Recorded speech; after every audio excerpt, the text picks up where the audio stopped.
In the Emerald Isle, something unexplainable is happening. Tonight, prepare to witness the most frightening event in horror podcast history. A journey into the depths of horror history. First Class Horror presents the ClassHorrorCast. Evil wears many masks, but pure horror wears only one. Support First Class Horror on Patreon for as little as $1. Can't get enough of the horror? Carve yourself a deal from official merchandise, only on Teespring. Join us on all social media at First Class Horror. We have such sights to show you.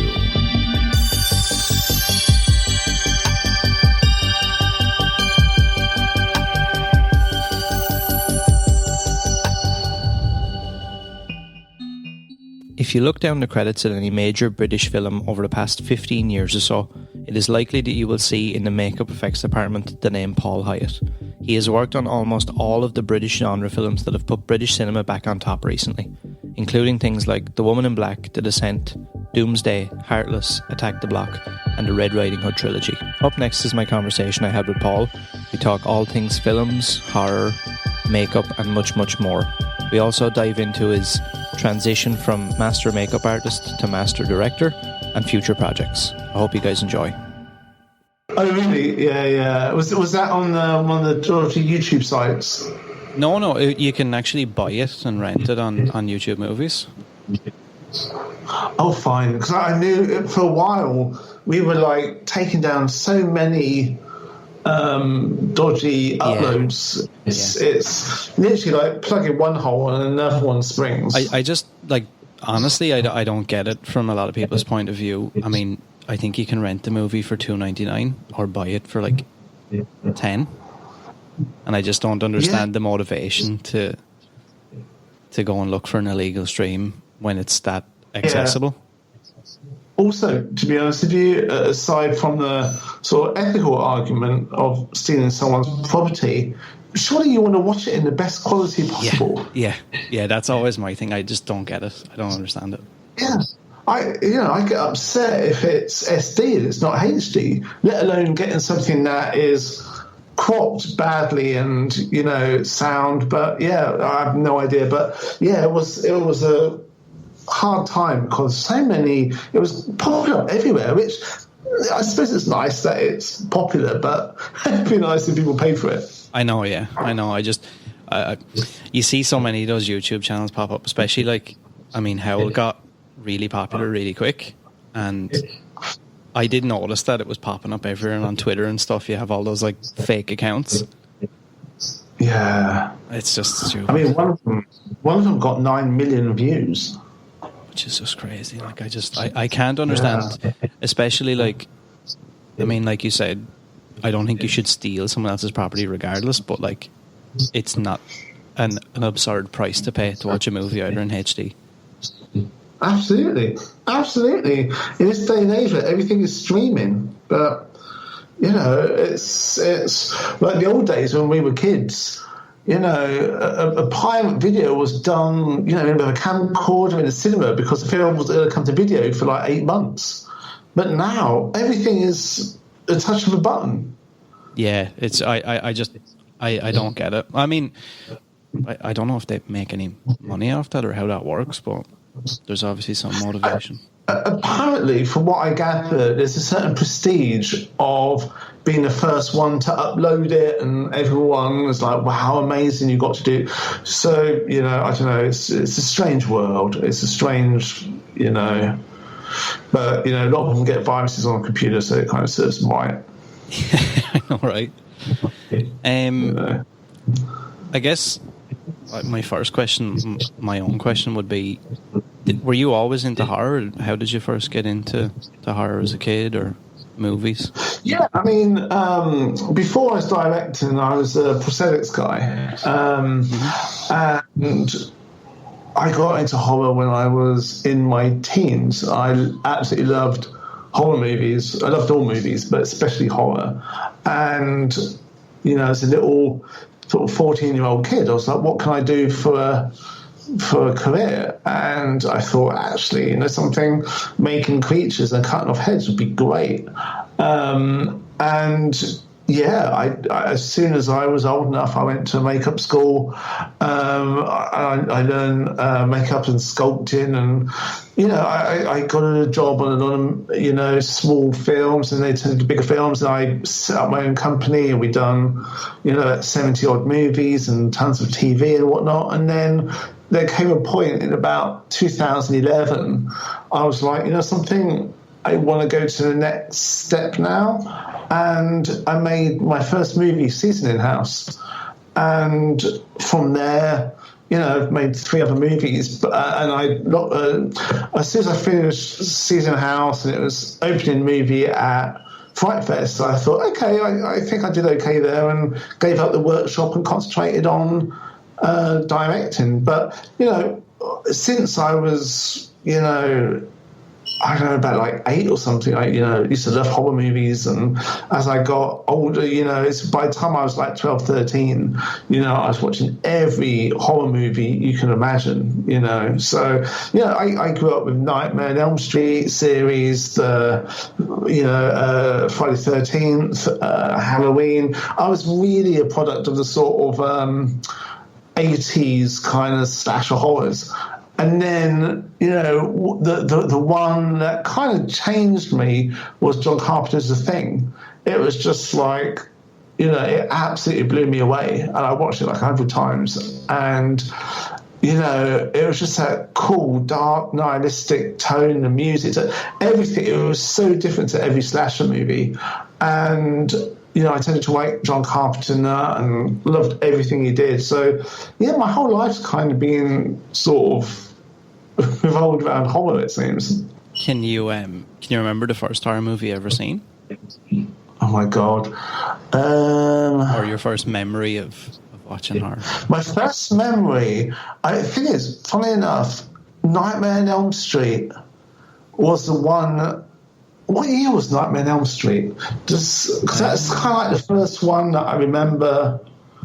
Oh, actually, before that, Invasion of the Body Snatchers.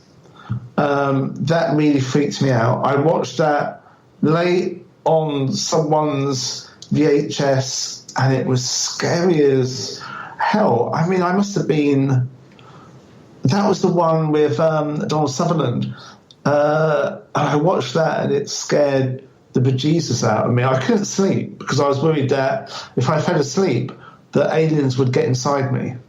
And that was the one that really, truly terrified me. But I think the first one where I watched a horror film and I was like, oh my God, this is like the best thing I've ever seen, was Nightmare on Elm Street, which kind of looks, I'm just looking now, it's 1984, which makes sense. I would have probably been about 9 or 10, so I probably watched it when I was about 11, and that was the one that really, that had the biggest impact of starting me off.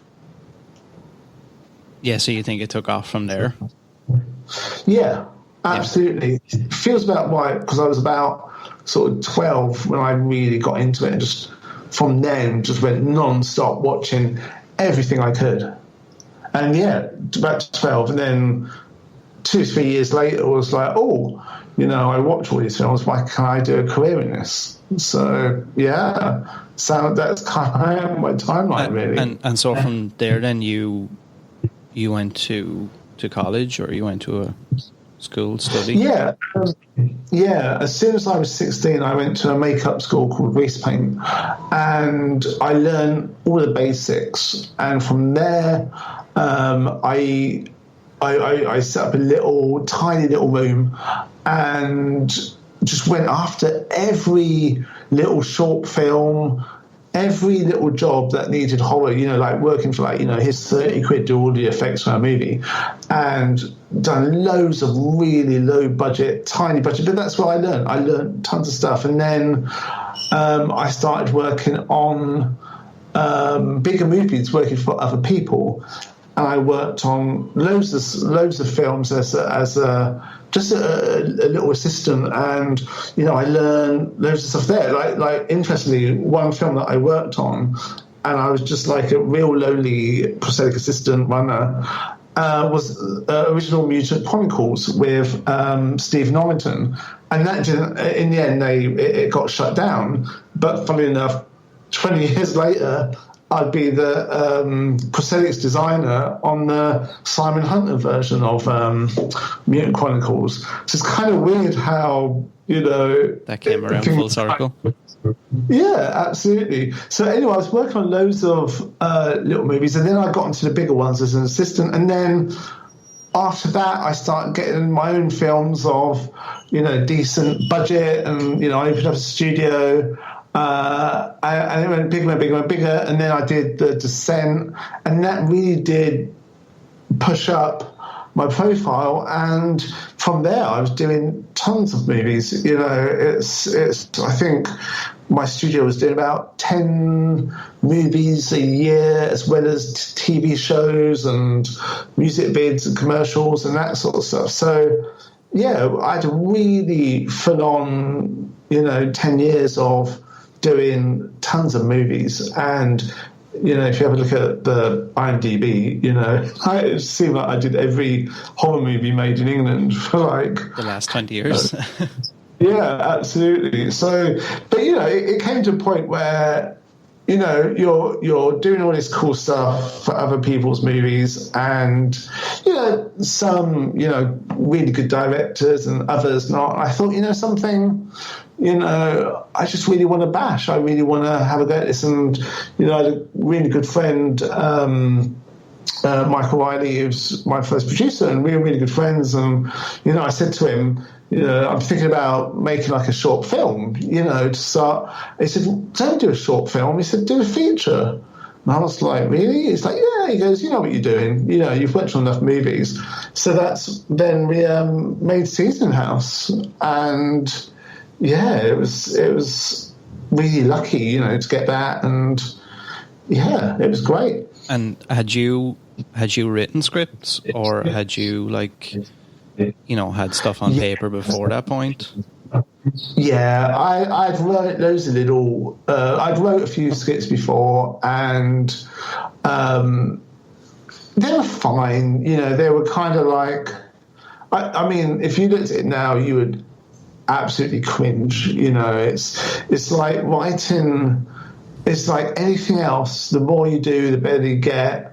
And my first writing scripts, if I looked back at them now, it'd be terrible. But you start to kind of get a bit more of an understanding of how you should do it, and it's Seasoning House that we were kind of trying to work out what to do as a movie, me and Mike. And I'd met someone called Helen Solomon. She was writing a treatment for a sort of sex trafficking drama, and she'd had the idea of this little girl that lives in the walls. And I thought, my God, that's a really, really cool idea. And I think she thought about doing it as a documentary. And I was like, no way, man, let's do this as a movie. And so I wrote that, and I brought a co-writer, a guy called Colin Palmer, who we always talked about writing together, and we sort of bashed out a script. And yeah, it was, I kind of think back to it now, and and a couple of friends actually, sort of said, you got a concept there. No matter what you do with this, no one's going to say, oh yeah, it wasn't really the good girl trapped in a sex trafficking house film. Because you've done the only one, there's nothing really to compare it to.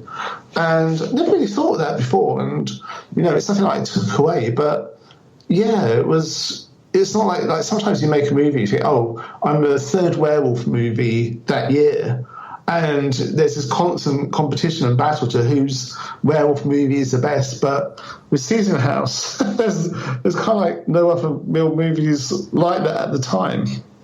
Yeah, well, even now, looking back on it, I don't think I can remember anybody who's made that transition like that came out with a movie that good and that I don't know, the entire thing just worked for me, from how it was shot to like the script and how the characters work together, and it's just so. I think sometimes people try and stray away from like that ultra kind of violent, or like maybe more so raw because it's so real. Yes. But it just worked perfectly. I can't think of another movie that nails it as well as that did. Oh, yeah. Thank you. It was one of those things where someone else said to me, "You're going to make this movie, make it exactly how you want it, because you've got a tiny budget, and you know, as you get bigger budgets, you're going to have to really toe the line and sort of, you know, have to deal with producers and exec producers and test audiences and all that. You don't have any of that on this one. You can do whatever you want." So I thought, cool, I'm going to make it dark, grimy, violent. You know, I'm going to really make the movie I want to make. And, you know, and a lot of people still think, you know, that's my best movie. And, you know, it's got a real place in my heart because I was able to make the movie I wanted to make, and it got a great reception. But yeah, it was kind of weird because, you know, a lot of people say, "Oh, how's your first day on set?" And it was like, well, I spent my life on set, so it just felt like another day. And I think that kind of helped where, you know, a lot of directors, they come in on the first day on their first movie and they're a bit like a frozen rabbit in the headlights, where I didn't really have that. It was, you know, I've spent more of my life on set than off. So it kind of just felt like, okay, let's get on with this. This is what I want. Let's shoot it like this and that. And it was actually easier because a lot of times when I'm on other people's sets, I'm thinking, oh, if they just put the light in here, that'll make that better. Or if you just move the camera there, or just cheat like this. And, you know, suddenly, because it was my movie, I was like, yeah, you know, give me a source light there. You know, let's put that into shadow. Let's do a nice move. I was able to do whatever I wanted. So it kind of felt, it was a lot easier than I thought it was going to be. Really? So you didn't feel any real pressure? Or? No. I think I was kind of quite lucky also is that I had really nice actors, everyone, from Rosie to Kevin to Sean Pertwee. You know, everybody was lovely. And funny enough, most of those girls, I would say all the girls, the young girls, it was their first movie. So we were kind of all thrown in the same boat. And, you know, to have a nice crew and to have a nice cast, it just, everything went smoothly. And, you know, we had the exec producers, which was Temple Hart and Nina Bulldog. He was like, just make the movie you want to make. And so I had no pressure in doing, you know, bringing the tone down or changing this or changing that. I had great actors, a really nice crew. So everything kind of worked really well. Yeah, because like I had seen, you know, people putting it in the same list as like The Human Centipede and I Spit on Your Grave and Hostel and stuff like that, as a, you know, a similar kind of raw movie. But I don't know, like me personally, I feel like it's above all them. Don't get me wrong, I enjoy those movies, but I don't know how you done it, but it feels so real, so raw. Even some of the kind of gorier scenes, it like at times it just seems so incredibly real and gritty, and like it feels like it's nearly going too far, and then it like pulls itself back again. Yes, and funny enough you should say that, because we did want to keep it in a sort of grounded reality, and I said, you know, it's almost not a horror movie, it's a character drama with intense violence and action. You know, this is kind of, you know, this stuff goes on in reality. In reality, it's a lot worse, you know, but we kind of, you know, brought a narrative structure to this story. And it was kind of interesting that people instantly looked at it and said, oh my God, this is the goriest, most horrible movie I've ever seen. And, you know, I was like, well, actually, I was trying to throw in the friendship between the girls and that there is hope even in the most desolate, nihilistic places. But, you know, a lot of people just jumped on that sort of, oh my God, it's a rape movie. And it's like, well, you know, that's the subject matter, but I'm not really showing, I mean, there's not one naked woman, there's not one, you know, the rape, you know, it's a violent act. It's not I don't see that as a sexual act. That's pure violence and control. And, you know, you sort of handle it as sort of, you know, responsibly as you can. But, you know, some people literally, you know, I mean, I've read so many sort of viewers' reviews, and, you know, so many of them are really positive, but some of them are like, oh my God, this is like the most harrowing thing I've ever watched, and it's non-stop nastiness. And it's like, well, I suppose everyone has their opinion, and you've just got to, you know, sort of take it on the chin, really. Yeah. It's great. Like, I feel like it has a really good reception though for your first Absolutely. movie. And you know something I feel is the people that got it really got it. And 100%. You know, I had quite a few sort of personal messages from, you know, people that had been in similar situations and, you know, rapes and that sort of stuff, and they said they actually felt it was actually done responsibly, and it was horrible to watch, but I didn't make it sort of exploitative. I didn't do it in a way that, you know, was titillating. You know, it was exactly what it is, a horrible, nasty, brutal act of violence. Yeah, I think that's what I liked about it. You kind of hit the nail on the head there. I feel like it wasn't violence or rape or those subject matters for the sake of a movie. Yeah. Absolutely. And there's only a few scenes of it. I mean, the first half, you know, but people, you know, have said it's wall-to-wall violence. It's like, actually, it's not. It's just that the scenes that it does happen in are very intense, and it kind of, and also the foreboding atmosphere in that place makes you feel like it's happening all the time. But, you know, a lot of it is just two girls talking in sign language. But it's amazing how the brain remembers what it watched. Yeah. I have a couple of questions that I'll probably scatter in that people emailed into me and stuff. And there's one here that somebody asked me that kind of relates to this. Sure. And let me see. Where are we?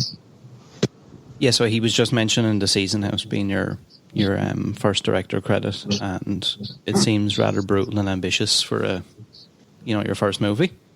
Yes. And he said, generally directors stay away from, not rated movies or try and go for a softer rating. So he's curious how you'd feel about that, and were you ever approached to alter things or cut scenes to get a softer rating?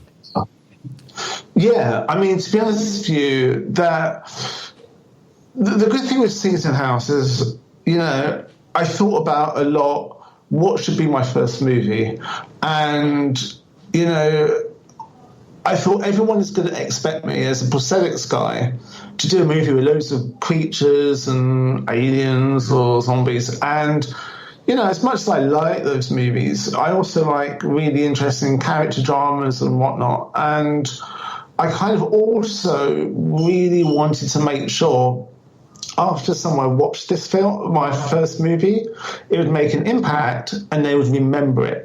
So my intention was never to do a soft movie for my first movie or gently move into directing with something that is audience friendly. I thought, something, I'm going to take that risk and do something, instead of tapping someone on the shoulder, I'm going to smack him in the head with a hammer. It was, I know so many, and also, funny enough, working on so many of these movies, I realised that a lot of the directors, they make these, what they feel is going to be an audience-pleasing movie and hope it's going to be seen by everyone, and they're so tepid that no one ends up watching it and no one remembers it, and they don't get a second movie. And I kind of thought, something, I really want people to remember, even if they hate it or they love it, they're going to remember it. Then, if they've watched the Seasoning House, you say, oh, yeah, Seasoning House. They're like, oh, my God, yeah, it's that movie. And some will absolutely love it, some won't. But they will remember it. And I thought that's a much better foot in the door than doing something with a soft rating that everyone could like, but everyone may not like. And I think that was that risk that I took. And I totally understand other directors that have just gone in with a nice sort of soft rating and a popular sort of subgenre, whether it be a zombie thing or something that's everybody loves. Yeah, but so that was my thinking. And was Seasoning House always going to be your first movie, or did you have other things in the pipeline before that came about? Yeah, there was another movie that I really wanted to do, and still may happen, but I made Seasoning House to get... I'd been pushing around this other script, funny enough, with Mike, but it was a much bigger script. It was about a war veteran with PTSD, and it was a sort of, again, another twisted character drama with horror element. And, being a first-time director and having nothing but prosthetic movies on my TV, it was just really hard to get a decent budget, like 1.5 or 2 million, what we needed to do is this particular film. So that's when we said, let's do a dirty, grungy little movie. Let's make it for a couple of $100,000 because we can raise that. And, let's just think of a movie. So, yeah, Seasoning House was born from trying to get another movie up and going. And then that movie didn't happen. I did Seasoning House, and then I got other movies after that. So the movie that I always wanted to make first has never been made. And from that point then, because I would class the Seasoning House as quite successful. From there, what happened then? Did you get contacted by studios, or did anybody? Yeah, absolutely. Obviously you only see the movies that get made, but there's quite a few movies that I got involved in that got to various points. There's a lot of movies that I was up for in America, and I always got down to the final 2 or 3 or 4, quite big franchise ones. But then aside from that, being in LA and having those meetings, there was the ones in England that I got contacted by HOWL, the guys that did HOWL, Star Child, pretty early on, and they said, we watched Seasoning House, and we've got a director, John Wyatt, who had done Grabbers and Tormented, and he was just going off to do Robot Overlords, and he was going to leave HOWL. And they said, look, we just watched Seasoning House literally that week at Fright Fest, and they said, do you fancy doing HOWL? So I was like, yeah, great. So with that one, but that took about a year to get right because we needed quite a good budget, and we had to work out how we're going to make this movie on a train, and there was a lot to work out with that one. So I was doing other stuff and writing and coming back to HOWL, and then I was writing Heretics, and there's lots of other things that I was involved in. And then suddenly HOWL went, and I jumped onto HOWL.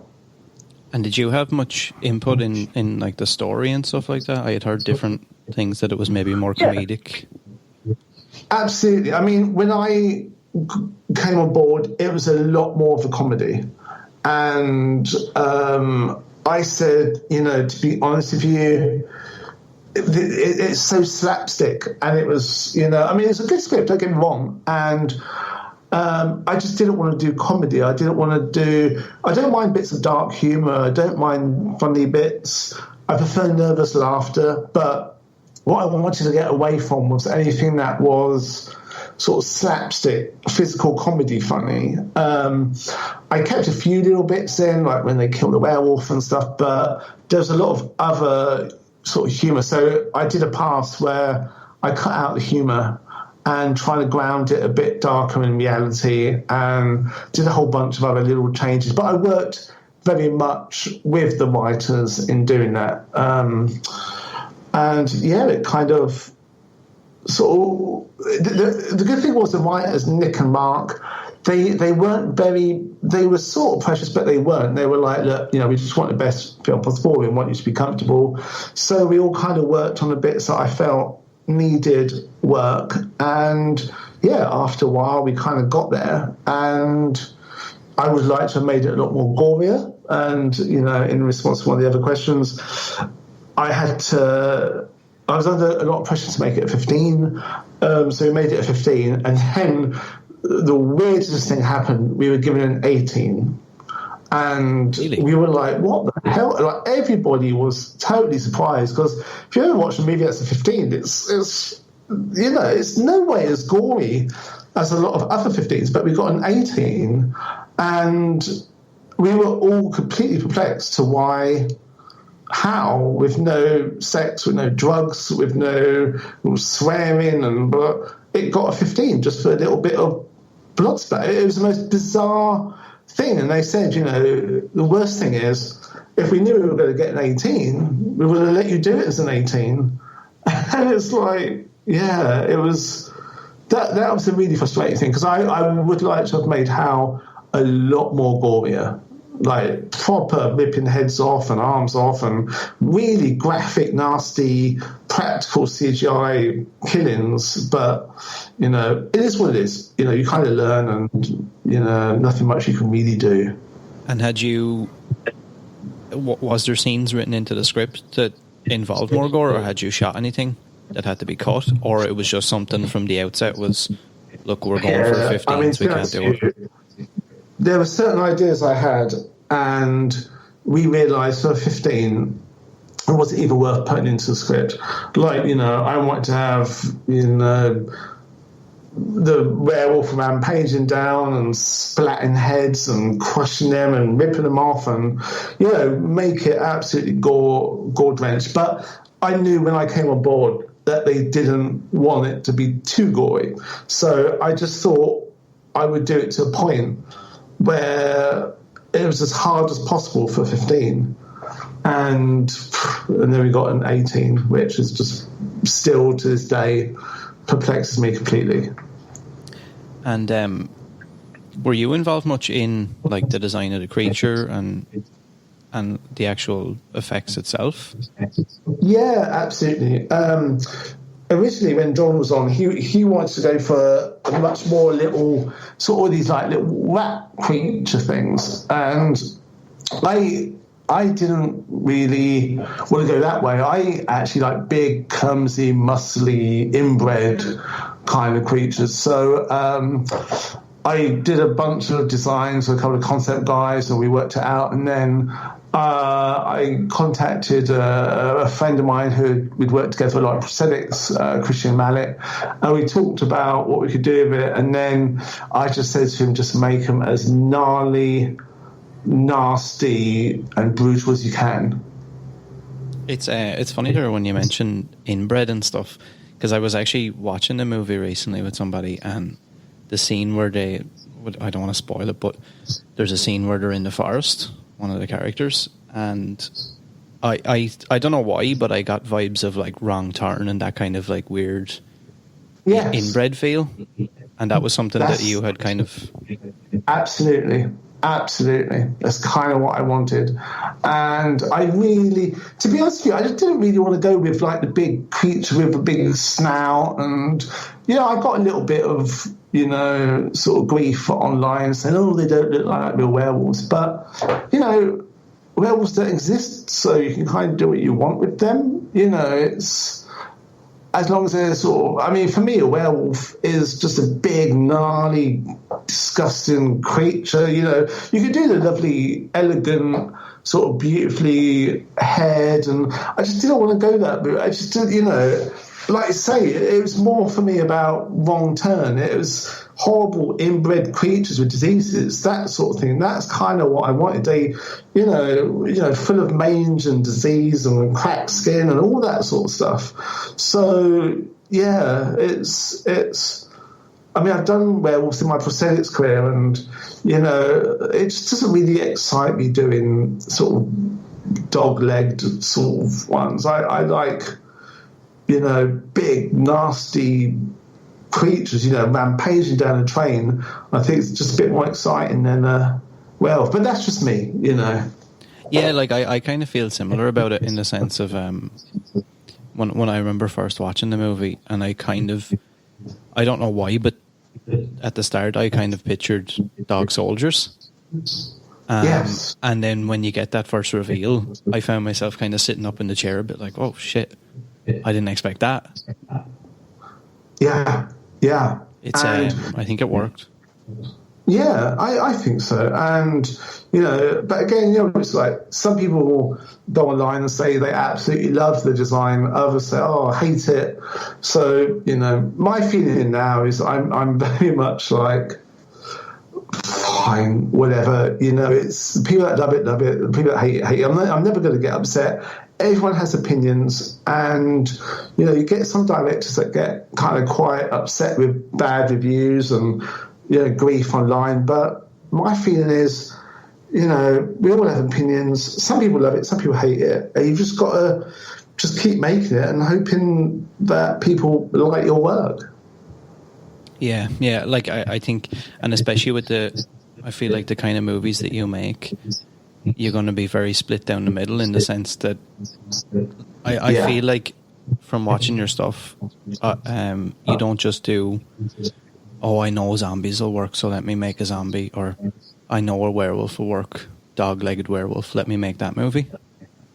Yes. And I think that's why it kind of feels like maybe not similar to, but like the same idea of maybe somebody like Rob Zombie who makes his movies rather than makes a movie for the sake of the box office or, what will be mainstream or popular.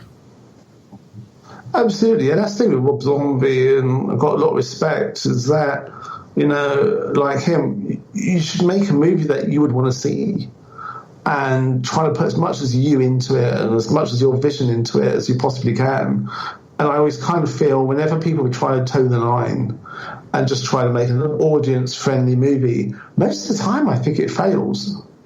Yeah, and to be honest, a lot of times when you see that, the movie pops up and disappears in the space of probably 2 weeks. Yeah. And then you never talk about it again. Yeah, absolutely. And I kind of feel, you've got to put your mark on it, whether people love it or hate it. If it's got your mark on it, then it's probably going to be discussed. And people are going to want to watch it. So that's kind of always what I went through, really. 100%. Just on the topic there of creatures and like your vision for creatures, when you got involved with the Descent, how did that come about, or how did that happen? Yeah, I did a production design on it. Simon Bowles, who I'd worked with before, and he's an amazing designer. And basically, they spoke to me and Bob Keane. You remember Bob Keane from Image Animation? And they talked about, who to go with, me or Bob, and chatted a lot. And, thankfully, I was very lucky they chose me. And I really wanted to push with the creatures to be silicon. And so I met with Neil and discussed it and showed him materials. And, yeah, he was like, yeah, let's go with you. And I really, that was probably the hardest job ever. I was so happy to get the job.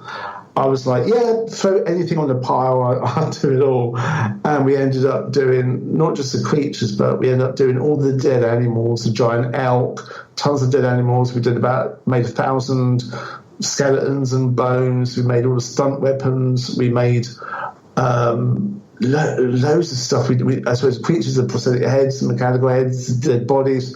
It was one of those times in your life where, you're in the workshop at 1 a.m. just thinking, oh my God, how much more have we got to do? And there's like 55 applications. And, I really like it. That was like a 7-day job, 18 hours a day for about 3 months of my life. But Neil's a lovely chap, really, really good director. And it was worth it. It was worth every bead of sweat I put into it. It was a great experience. It turned out really well and done really well. It was yeah. And it's something I'm really proud of, to be able to, we had a tiny budget on it. And, myself and my crew, we really worked hard. And I think we did a sort of quite a decent job, especially at that time, doing so much silicone in makeup. Silicone was quite not really done much at that point. And I sort of promised that I was going to do all these creatures in silicon, not been done before in England to do that many creatures in silicon, and to do it all as part of a full body makeup full of silicon pieces. 11 years ago, it was a real risky sort of thing to do, but we just about pulled it off. And the film, I've done loads of movies with Neil, he's a good friend, and it was one of those jobs that it was hard, but it was worth every bit of my heart that I put into it. Yeah, because that entire movie was shot in Pinewood, was it? The cave scenes. We did that in 4 weeks in Pinewood. Which is crazy. I didn't actually know that until recently. That was all those caves were built in studio. Oh God, yeah. Yeah, there was a lot of discussion, and if you've ever been down into real caves, it's dark and slippery. Everyone would break their neck in like minutes. So we had to have absolute complete control over, it would have just been impossible to do in a real cave. And when you got on board with that, did they already have an idea for the crawlers or whatever you want to call them, or did you design that, or how did? Neil had done a bunch of designs himself in the Photoshop, and they had these huge, big, massive bug eyes, and it was a really cool design. But in doing it as a test makeup, it didn't quite work. I think the big eyes thing, it didn't really work. And I did a whole bunch of sculptures, and he chose one sculpture, and then we did a test, and it worked better.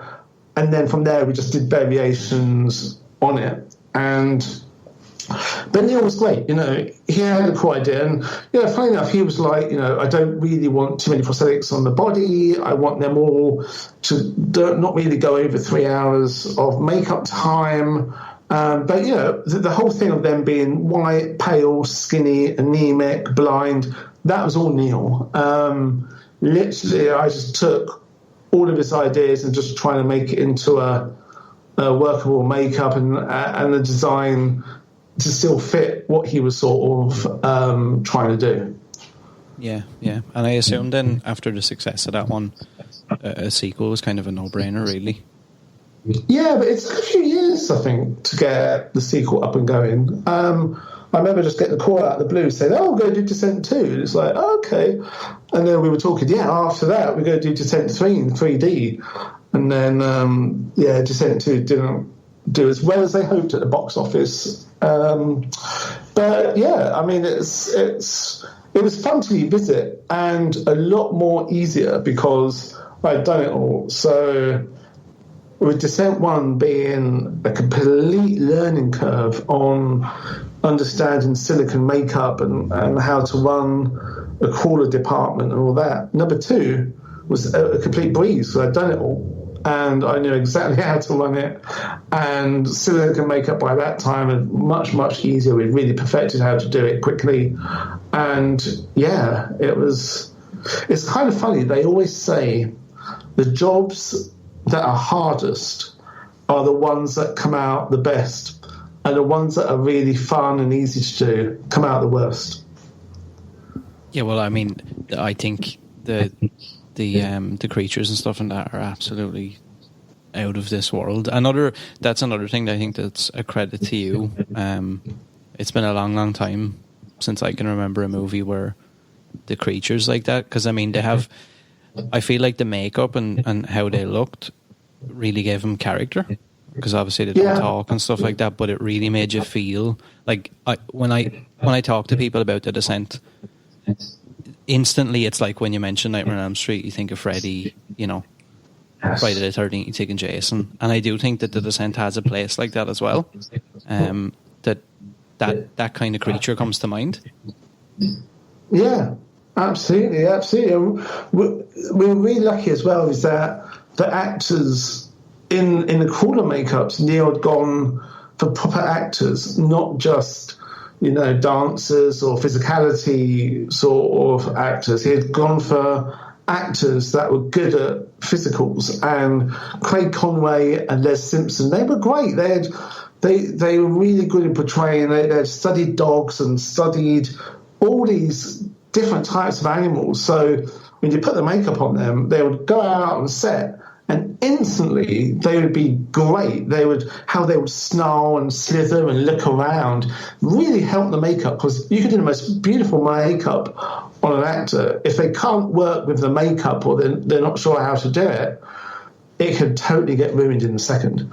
So we were very lucky to have good actors, and it both complemented. The makeup with the acting really came across as a totally believable creature. Yeah, and the makeup changed slightly in the second one, didn't it? Yeah, we kind of wanted... there was talk that, we had to do something a little bit different. Keep them as, but change the makeup slightly, just because we just didn't want the same again. Whether that was the right decision, I don't know. There's a part of me that thinks we should have done the same ones, but then, you've got the is it going to be visually boring because you've already seen them before? It's not like Freddy where it's one cool character and you've got to kind of keep it sort of very similar. But they're saying that the Freddy makeup changes quite a lot, from great to not so great to great. I think with ours, we kind of... I know it's a tough one. It's everyone has their input and everyone has discussions, and you all have sort of round the table meetings about it and come up with that. And with everything else, with the makeups, with everything in the movie, you all sit around the table and it's like everyone's putting the ingredients into the pot, and then you put it in the oven and it comes out, and you kind of hope that it's going to be a really nice cake. Yeah, it's interesting, and that's one of the reasons that I kind of wanted to get into directing, so I could have the sort of final choice and everything. And I definitely do think that having so much experience on set definitely stands to you. Yeah, absolutely. So to kind of go back then, so after HOWL came out and had quite a good reception, so you had kind of two in the bag then that were like extremely good and extremely well received in a lot of ways. I know, like you said, you've got people who just don't like it, and that's one thing. But I think on maybe a common ground, majority of people, I think they were really well received. So from there, then what happened then? Like, was there more talks in places like LA, or was there anything else you were looking to do? Yeah, I went out to LA again, and we were sort of talking. And, I have turned down quite a few things that I just thought, although, some people just say, just keep making. But I kind of feel, you put a year of your life into something, it's a long time. And I just didn't want to sort of just make sort of crappy movies. And I had a lot of crappy ones offered to me, which I turned down, and I went for the ones that I really wanted to get, and a couple of them I got, but then they didn't happen. Other ones, it's a real tough one, because it's a real sort of how you play your cards. And so there was a lot of talk about me developing something with a certain studio and doing something here. And, I wrote a couple of scripts and had them sold on, and they didn't get made. So you're always trying to throw as many things out, throw as many darts at the board, hoping that you're going to hit a bullseye at one point. And then I got a call from Terrible Heart again saying, we got this film Heretics, do you want to come and do this? And so, I really wanted to make something. And so, I came back and did Heretics. And they had you written that script, or? I had co-written it a few years ago. There was another script before I came on board, and I just wanted to make it very differently. And so there was, and the executive producers are very, very, very involved in crafting that script with us all. And it went round so many times, in, out, this, that, and, we got to a final place that we were all kind of happy with, and yeah, we shot it, and you know, a lot of people really like it, a lot of people really hate it. The ones that like it are a bit older, a bit really into old school horror and Hammer horror and stuff. The ones that hate it are much younger, wanting a lot more to it. And you know, we kind of made it, and it's a film in two halves. It's a very slow. Have you seen Heretics at all? Yeah, I have. Yeah, I actually enjoyed it more than I enjoyed The Nun. Oh right, yeah. And I've talked to several people online as well who have said to me that if you're going to watch a movie that involves anything like that, skip The Nun and just watch this, which I would agree with. Oh, that's lovely to hear. But yeah, it was one of those movies that I think a lot of people, if they get it, if they like it, they love it, you know, because it has that atmosphere. Yeah. But a lot of people hate it, and it was kind of weird. I mean, it sold well because I think it came out 2 weeks after The Nun, I think, or a month after, or something like that. So I think it done well in foreign places that like old school English horror. So it's kind of quite interesting. I mean, it came out in the States under the title The Convent, which, you know, it was... But yeah, it was one of those kind of weird things where you write something and then 3 or 4 years later you come back to make it. And yeah, it was an interesting experience. Yeah, like I do agree with I think if you get the movie, you're going to really, really like it. And that's kind of where I was at. Don't get me wrong, I liked The Nun, but it just wasn't what I thought it was going to be. Yeah. I liked the character and stuff like that in The Nun, and the makeup was quite cool, but outside of that, it just didn't do it for me. It was more, I felt like they made a movie based around the look of a character. Yeah. And whereas this movie was based around the actual story and the movie itself, rather than, oh, we've got this cool looking demon, let's make a movie about it. Yeah, absolutely. And, you know, like doing Heretics, it's hard to do a period movie on not much money because the costumes, the production design, it was just, you know, you sort of do a contemporary movie and then you do a period movie and it's like, wow. You know, it was an interesting one. But, you know, like I say, you know, some people love it, some people absolutely hate it. You know, it's really weird. You know, it's out of all, because loads of nun movies came out that year. So it's like, you know, which nun movie do you like? Yeah. It's actually, Heretics is actually on Sky Cinema at the minute. Yeah. And if anybody has Now TV or anything, it's actually on that in Ireland as well. That's it. Oh, yeah, cool. Yeah. It was funny because we had been talking and then I was just flicking through the channels and it just happened to be on and I watched it. Yeah, because I think it had its Sky premiere last week. Mm-hmm. Yep.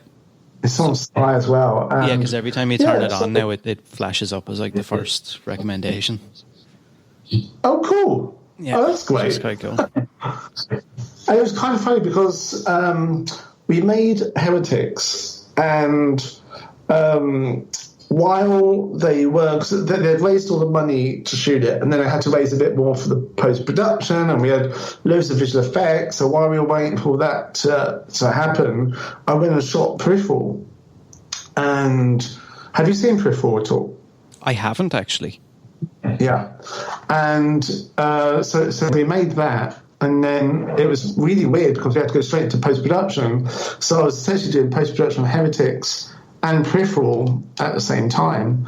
And it's one of those, I think at the moment they're just trying to work out the release because there was, at the production company that made it, there was a change of staff and various people, you know, new producer, old producer all coming on board. So it kind of took a bit of a back seat. But it's really hard because it's one of those films where I pretty much got the best reviews of any of my movies across the board for that one.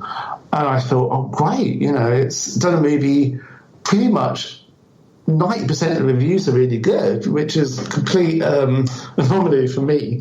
And it's been the hardest one to get out because it's a really weird movie. It's kind of like, it has echoes of Videodrome. It has echoes of the Amiga project. It's really weird. And it's very relevant. And the hard thing is, I'm hoping that it's going to get released soon. I think the US distributor is coming back on board, and they're going to do something with it.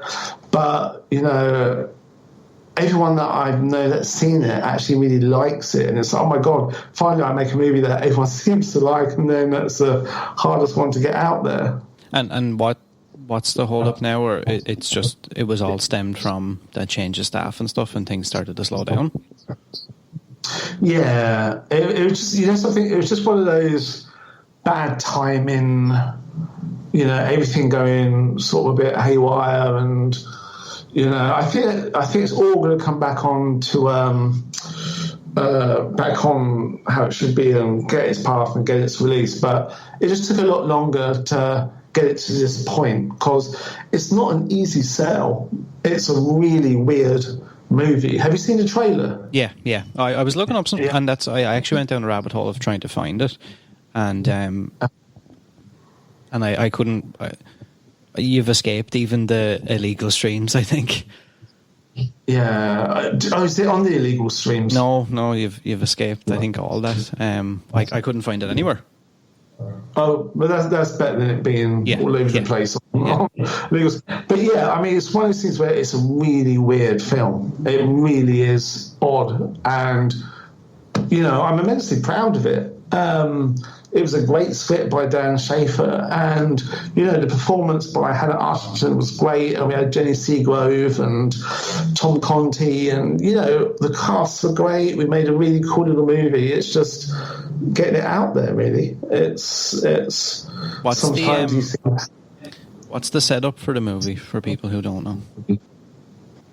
Okay, so basically it's about a character called Bobby. She's a 20-something writer, and basically during the London riots outside, she's kind of locked down in her house, and she's writing, trying to write her second book. Her first book, called Absolute Anarchy. It was a wake-up call to this generation, and it caused a lot of political unrest, but she wrote it when she was on drugs, and she's trying to write her second book, and she's clean, and she's just not able to get it. She's got a complete block, and her publisher says, let me give you an artificial editing assistant. And she's like, no, I just like to use my little typewriter. And she said, you're not going to be able to pay your bills. Use this computer software and hardware. It will just help you write. So, and in return, she'll pay all of the bills. And they get this computer in, and it's an extremely intelligent machine that starts to write for her. And at first you just think it's a computer just kind of taken over, and then we've got this character called the Installer, and he keeps coming up and giving it upgrades, and more it gets more immersive, and she starts to go down a very dark path to this computer. I don't really want to say that much more about it because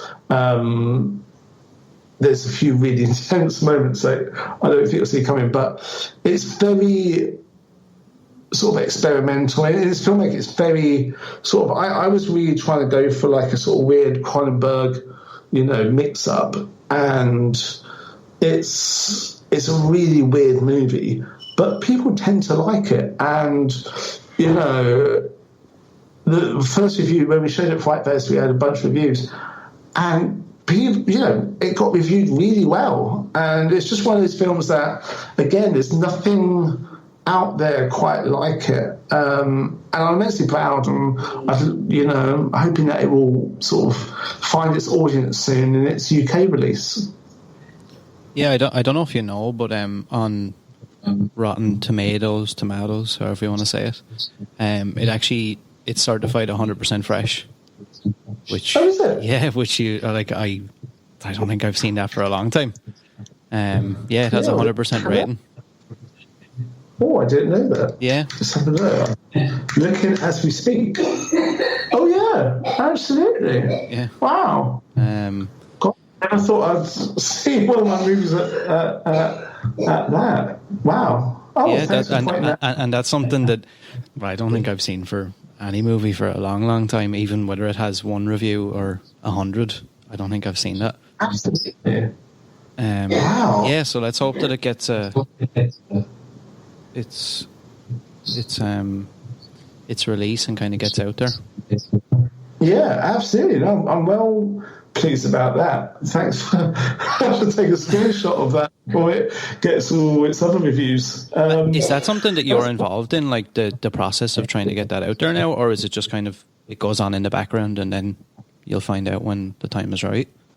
It's a bit of both, really. It's mostly in the background, and you kind of. I think other things happened, and there's a lot of other stuff that was going on that I'm not involved in, and then suddenly it's like, okay, we're ready for this, we're ready for that, and it's like, oh great, it's people always think that you make a movie and it comes out like a few months later, but it's so different, trying to get the distribution rights and who's it going to go to, who's going to pick it up for what territory and what the deal is going to be, and all, it's thankfully I'm not involved in all that. I just publicise it when it's ready. Yeah, no, it's a pity that happens. You see it from time to time, but I think it's even more of a pity when, like you said, it's been so well received with the people that have seen it, and then you're so happy with it that this has kind of happened. It's unfortunate.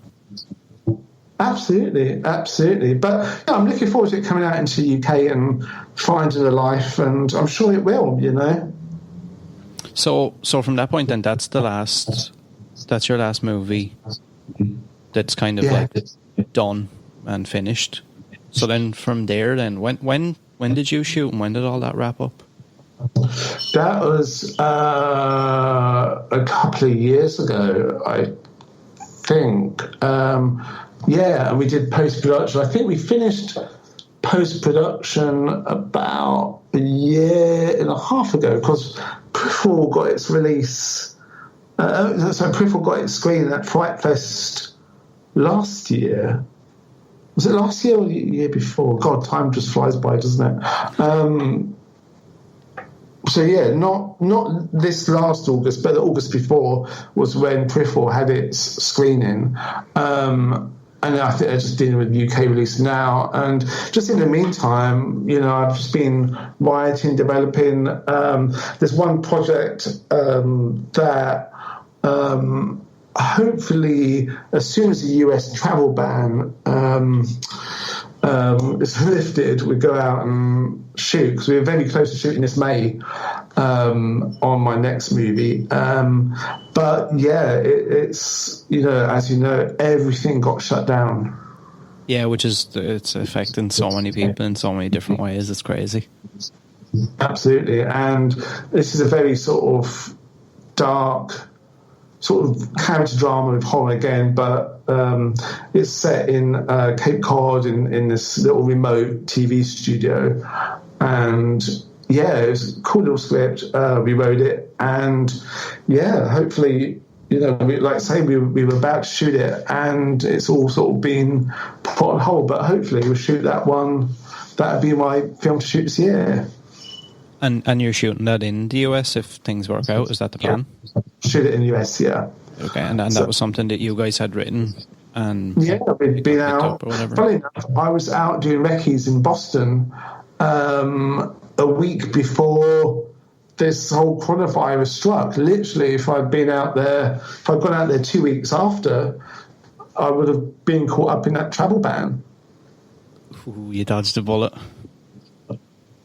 Yeah, absolutely. So, but like you say, like in 2 weeks, one day I'm literally, in Boston looking at locations, thinking about, how I'm going to shoot something, and then 2 weeks later you're stuck in lockdown, not being able to do anything. It's such a bizarre time. Yeah, it's unusual. It's unusual. So that's your plan if everything goes well, that's what you're doing. Support First Class Horror on Patreon for as little as $1. Can't get enough of the horror? Carve yourself a deal from official merchandise, only on Teespring. Join us on all social media at First Class Horror. We have such sights to show you.